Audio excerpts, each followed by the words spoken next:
સમાચાર અમરેલીમાંથી કે જ્યાં દરેડ ગામે લગ્ન પ્રસંગે જમણવાર બાદ ફૂડ પોઈઝનિંગની ઘટના બની છે। થાબડી, બરફી, શરબત અને ભજીયાના જમણવાર બાદ આ અસર થઈ છે। 50 થી 60 વ્યક્તિને અસર થઈ હોવાની વિગતો છે।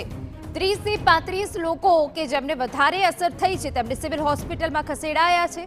અન્ય ખાનગી હોસ્પિટલમાં 25 જેટલા દર્દીને ખસેડવામાં આવ્યા છે।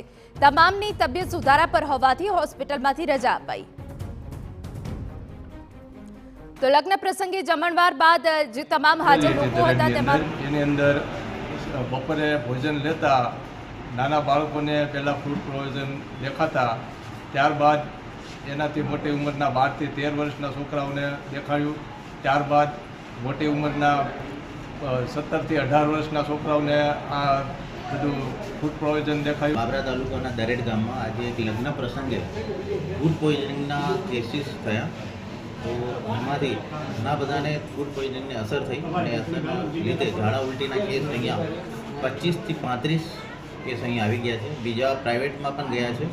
લગભગ 50 થી 60 માણસોને અસર થઈ એવું વર્તારો છે। તો સંવાદદાતા અમારા જયદેવ કાઠી વધુ વિગતે વાત કરવા જોડાયા છે। જયદેવ, પૂરી વિગત।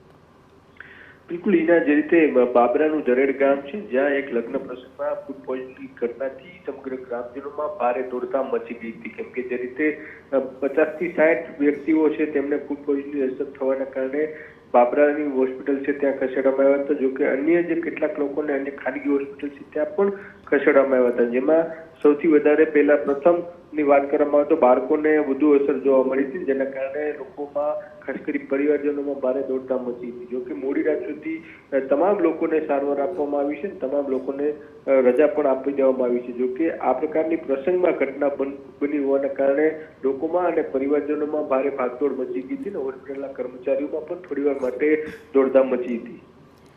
બિલકુલ, આભાર તમામ વિગતો બદલ। તો 50 થી 60 વ્યક્તિને તેની અસર થઈ, જેમાંથી જે લોકોને અસર થઈ તેમની તબિયત સુધારા પર।